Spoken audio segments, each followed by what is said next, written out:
ان الحمد للہ والصلاة والسلام علی رسول اللہ اما بعد قال اللہ تبارک و تعالی فی القرآن المجید والفرقان الحمید سبحان الذي اسرى بعبده ليلا من المسجد الحرام الى المسجد الاقصى الذي باركنا حوله لنريه من آیاتنا۔ پاک ہے وہ ذات جس نے اپنے بندے کو سیر کرائی مسجد حرام بیت اللہ سے لے کر مسجد اقصی فلسطین تک، وہ جگہ فلسطین کی جس کے ارد گرد کو اللہ کریم نے برکت والا بنایا ہے۔ سیر کس لیے کروائی؟ لنریہ من آیاتنا، کہ تاکہ ہم انہیں اپنی نشانیاں دکھائیں۔ محترم بھائیو، جس سال نبی صلی اللہ علیہ وسلم کی زوجہ محترمہ حضرت خدیجۃ الکبریٰ رضی اللہ تعالی عنہ اور آپ کے چچا جناب ابو طالب کا انتقال ہوا تو اس سال آپ بڑے غمگین ہوئے، بڑے پریشان تھے۔ آپ کے اس غم کو ہلکا کرنے کے لیے اللہ کریم نے آپ کو معراج شریف پر بلایا، سیر پر بلایا۔ اس کے دو حصے، ایک اسراء ہے اور دوسرا معراج ہے۔ اسراء کا مطلب ہے سفر کرنا مکہ سے فلسطین تک، اور معراج ہے وہاں سے اوپر ساتوں آسمانوں کی سیر کرنا۔ نبی صلی اللہ علیہ وسلم ارشاد فرماتے ہیں کہ میں لیٹا ہوا تھا، مجھے اٹھا کر بیت اللہ کے صحن میں لے جایا گیا، میرے سینے کو کاٹ کر چیر کر میرے دل کو نکالا گیا، اس کے بعد میرے دل کو کٹ لگا کر اس کے اندر سے خون کا لوتھڑا نکال کر میرے دل کو زمزم سے دھو کر ایمان کے اور جو ہے وہ اس طرح کی کچھ چیزوں سے بھرے ہوئے ایک تھال کو جو ہے میرے سینے کے اندر ڈیلا گیا، اور میرے دل کو اسی طرح میرے سینے کو دوبارہ سی دیا گیا۔ اس کے بعد ایک سواری لائی گئی جس کو براق کہا جاتا تھا۔ جب میں اس پر سوار ہونے لگا تو اس نے کچھ شوخی دکھائی، تو جبریل امین نے کہا کہ براق تجھے معلوم نہیں ہے، تیرے اوپر وہ شخصیت آج سوار ہونا چاہتی ہیں جو اللہ کے ہاں سب سے زیادہ عزت والی شخصیت ہیں۔ پھر مجھے بیت المقدس لے جایا گیا، وہاں پر میں نے اپنی سواری کو باندھا، 2 رکعت نماز ادا کی، میرے سامنے دودھ اور شراب کے 2 پیالے پیش کیے گئے، میں نے دودھ کو پیا تو جبریل امین نے کہا کہ آپ جو ہے وہ فطرت کو آپ نے پسند کیا، دودھ خالص ہوتا ہے، لہٰذا آپ کی امت ہدایت پر رہے گی۔ یہ تھا اسراء۔ اس سے اوپر ساتوں آسمانوں کی جو سیر ہے اس کو معراج کہتے ہیں۔ جبریل امین کے ذریعے آپ صلی اللہ علیہ وسلم پہلے آسمان پر گئے، اس کا دروازہ کھٹکھٹایا گیا، پوچھا گیا کون ہے؟ کہا جبرائیل۔ کہا ساتھ کون ہے؟ کہا محمد کریم صلی اللہ علیہ وسلم۔ کہا ویسے آئے ہیں یا بلائے گئے ہیں؟ کہا بلایا گیا ہے۔ سوال و جواب کے بعد پہلے آسمان پر آپ کی ملاقات جناب آدم علیہ السلام سے ہوئی، دوسرے آسمان پر آپ کی ملاقات جناب یحییٰ اور جناب عیسیٰ علیہ السلام سے ہوئی، تیسرے پر جناب یوسف علیہ السلام سے ہوئی۔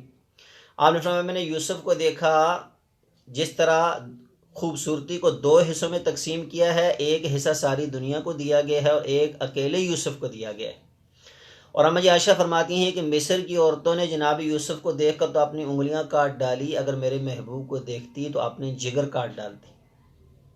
چوتھے آسمان پر جناب ادریس سے ملاقات ہوئی، 5ویں آسمان پر جناب ہارون علیہ السلام سے ملاقات ہوئی، 6ٹھے آسمان پر جناب موسیٰ علیہ السلام سے ملاقات ہوئی۔ جب میرے حضور ان سے مل کر آگے نکلنے لگے تو جناب موسیٰ نے رونا شروع کر دیا کہ یا اللہ، یہ نوجوان آیا تو میرے بعد میں ہے، لیکن اس کی امت میری امت سے زیادہ جنت میں جائے گی۔ اسی لیے میرے حضور فرمایا کرتے تھے کہ جنت میں جانے والوں کی 120 صفیں ہوں گی، جن میں سے 80 صفیں صرف امت محمدیہ کی ہوں گی صلی اللہ علیہ وسلم۔ اس کے بعد 7ویں آسمان پر جناب ابراہیم علیہ السلام سے ملاقات ہوئی، وہ بیت المعمور سے ٹیک لگا کر بیٹھے تھے۔ بیت المعمور فرشتوں کا کعبہ ہے، 70,000 فرشتے ایک مرتبہ اس کا طواف کرتے ہیں، قیامت تک ان کا نمبر نہیں آئے گا۔ فرمایا کہ وہ اگر گرے تو بالکل نیچے بیت اللہ پر گرے، بالکل اس کے اوپر اللہ کریم نے فرشتوں کے لیے کعبہ تعمیر کروایا ہے۔ جناب جبریل علیہ السلام نے ایک پیغام بھیجا، فرمایا نبی محمد کریم جب واپس جائیں تو اپنی امت کو سلام کہنا اور انہیں کہنا کہ جنت کی زمین بڑی زرخیز ہے، پانی بڑا ہی میٹھا ہے، لیکن خالی پڑی ہوئی ہے۔ اپنے نام کا وہاں پلاٹ الاٹ کروانا چاہتے ہیں، جگہ لینا چاہتے ہیں، دنیا میں ایک مرتبہ سبحان اللہ کہیں گے، اللہ آپ کے نام کا جنت میں ایک درخت لگا دیں گے۔ اس کے بعد آگے سدرۃ المنتہا ہے، سدرہ بیری کی درخت کو کہتے ہیں۔ وہاں سے آگے جا کر جناب جبریل امین نے کہا کہ یہاں سے آگے صرف آپ جائیں گے، میں نہیں جا سکتا۔ تو اکثر ہمارے بھائی ساری زندگی بات پر ٹل لگا لی کہ آپ صلی اللہ علیہ وسلم نور تھے۔ تو بھائیوں، یہاں پر نوریوں کے چیف آف سٹاف کہتے ہیں کہ مجھے الاؤ نہیں یہاں سے آگے جانے کا، وہاں سے آگے ایک بشر جا کر ہو کر آتے ہیں، عظمت صرف اس میں ہے۔ علامہ اقبال نے فرمایا کہ محمد کی عظمت کو کیا پوچھتے ہو، وہ صاحب کعبہ وہ قوسین ٹھہرے، بشر کی سر عرش مہمان نوازی عظمت نہیں ہے تو پھر اور کیا ہے۔ اس سے آگے پھر آپ نے فرمایا کہ میں گیا اور مجھے کلمے چلنے کی آوازیں آنے لگی، پھر اللہ کریم سے پردے کے پیچھے ملاقات ہوئی۔ وما جعلنا لبشر ان یکلمہ اللہ الا وحیا او من وراء حجاب او یرسل رسولا، کسی انسان کے لیے جائز نہیں ہے کہ وہ اللہ سے کلام سامنے بیٹھ کر کرے، پردے کے پیچھے بات ہوگی یا اللہ اس کی طرف وحی کریں گے یا فرشتہ بھیجیں گے۔ حضور صلی اللہ علیہ وسلم نے معراج کی رات اللہ کو نہیں دیکھا، لا تدرکہ الابصار وہو یدرک الابصار، اللہ کو کوئی نہیں دیکھ سکتا، اللہ ہر ایک کو دیکھ سکتے ہیں۔ پھر اللہ کریم نے ملاقات کے بعد جس مقصد کے لیے بتایا تھا، جو اصل معراج کا مقصد تھا، وہ 3 تحفے دیے محترم بھائیوں۔ 5 نمازیں فرض کی، پہلے 50 تھی، کرتے کرتے 5 ہوگی۔ فرمایا جو 5 پڑھے گا اس کو ثواب 50 کا ملے گا، جو 1 نماز جماعت سے پڑھے گا اس کو 27 نمازوں کا ثواب ملے گا، جو 5 نمازیں جماعت سے پڑھے سمجھے اس نے 50 نمازیں جماعت سے پڑھی اور ان کو ملٹیپلائی کیا جائے تو 1250 نمازیں بنتی ہیں۔ اس کے بعد سورۃ البقرہ کی آخری 3 آیتیں دی گی، للہ ما فی السماوات و ما فی الارض۔ فرمایا جو بندہ ہر روز رات کو سوتے وقت یہ پڑھ کر سوئے گا وہ سمجھے کہ پوری رات ہی اللہ کی عبادت کرتا رہا۔ اس کے بعد فرمایا جو بھی بندہ آپ کی امت کا میرے ساتھ شرک نہیں کرے گا، اس کے جتنے بھی گناہ ہوں گے اس کو میں معاف فرما دوں گا۔ جنت کے نظارے کروائے گی، مختلف واقعات دیکھے گی، جہنم کے نظارے کروائے گی۔ کچھ لوگوں کو دیکھا کہ ان کے ہونٹ جو ہے وہ لوہے کی کینچیوں سے کاٹے جاتے ہیں۔ فرمایا یہ آپ کی امت کے وہ خطباء ہیں جو لوگوں کو تو نیکی کا حکم دیتے تھے، خود عمل نہیں کرتے تھے۔ اس لیے محترم بھائیو، خطبہ حضرات پر بڑی ذمہ داری ہے کہ نیکی کا حکم دیتے ہوئے خود بھی عمل کرنے کی کوشش کریں۔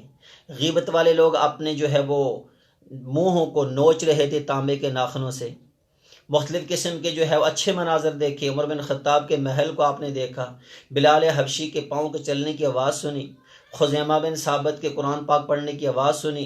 بلال حبشی کا مرتبہ اس لیے تھا کہ ہر وقت وضو کے بعد وہ 2 رکعت نفل پڑھتے تھے، اس وجہ سے اللہ نے مرتبہ یہ دیا کہ وہاں پر آواز سنائی۔ خزیمہ بن ثابت اپنی ماں کی خدمت کرتے تھے، اس لیے وہاں جنت میں ان کے قرآن کی آواز سنائی۔ عمر بن خطاب نبی محمد کریم صلی اللہ علیہ وسلم کے سچے غلام تھے، اس لیے ان کا محل وہاں پر دکھایا گیا۔ اس سارے پروسیس کے بعد جب آپ واپس آئے تو مکہ والوں نے انکار کیا، لیکن ابوبکر صدیق نے اس کا اقرار کیا، تصدیق کی، کہا آج کے بعد آپ کا لقب صدیق ہے۔ اب سوال پیدا ہوتا ہے یہ معراج ہوئی کب؟ اکثر ہمارے بھائی کہتے ہیں کہ 27 رجب کو ہوئی، مختلف اقوال ہیں۔ فتح الباری کے اندر حافظ ابن حجر رحمہ اللہ نے 10 سے زیادہ قول نقل کیے ہیں، کسی ایک قول کو دوسرے پر ترجیح نہیں دی، لیکن یہ کہا ہے کہ یہ جو ہمارے یہاں مشہور ہے کہ 27 رجب جو ہے وہ معراج کی رات ہے، اس کی اتھینٹک کوئی دلیل نہیں۔ سورت کا نزول واقعہ دیکھ کر جو پتہ چلتا ہے کہ یہ معراج شریف ہجرت سے 1 سال قبل ربیع الاول کے ماہ میں ہوئی، تاریخ وہاں پر بھی صحیح معلوم نہیں۔ یہ کلیئر ہے کہ آپ کو معراج ہوئی، 7 آسمانوں کی سیر کروائے گی، جنت جہنم کے نظارے کروائے گی، تحفے آپ کو ملے۔ ڈیٹ کیا تھی یہ مینشن نہیں۔ پھر فرض معلوم اگر 27 جو ہے رجب جو آج کا دن ہے اس کو بھی مان لیتے ہیں آج کی رات ہے، تو اس رات کی کوئی مخصوص عبادت قطعی طور پر نہیں، نہ دن کا روزہ ہے، نہ رات کے نوافل ہیں، نہ مختلف قسم کی ذکر و اذکار ہیں۔ کسی ایک صحیح حدیث سے اگر کسی بھائی کو ملتا ہو ہماری اصلاح کر دے، ہم بھی عمل کرنے کی کوشش کریں گے۔ نبی صلی اللہ علیہ وسلم نے معراج سے آنے کے بعد 10 سال آپ مکہ میں رہے، 13 سال مدینہ منورہ میں رہے، 13 سال آپ نے اس رات میں کوئی مخصوص عبادت نہیں کی۔ 2 سال بکر صدیق کی خلافت، 10 سال عمر فاروق کی خلافت، 12 سال عثمان غنی کی خلافت، 5 سال علی المرتضیٰ کی خلافت، تقریباً کچھ ماہ حسن مجتبیٰ رضی اللہ تعالیٰ کی خلافت، 20 سال امیر معاویہ کی خلافت، امام مالک، امام شافعی، امام ابو حنیفہ، امام احمد بن حنبل، جید ائمہ علماء صحابہ تابعین سے اس رات کی کوئی مخصوص عبادت جو ہے صحیح سند سے ثابت نہیں۔ کمزور اقوال پر جو عبادت کی جاتی ہیں ان کی اتھینٹکسٹی کوئی بھی نہیں ہے، اس لیے اس رات کی عبادت اور دن کا روزہ ہمیں حدیث سے نہیں ملتا، عام راتوں کی طرح ایک رات ہے۔ اللہ کریم ہمیں صحیح طریقوں سے قرآن حدیث کو سمجھنے اور اس پر عمل کرنے کی توفیق عطا فرمائے۔ والسلام علیکم ورحمۃ اللہ وبرکاتہ۔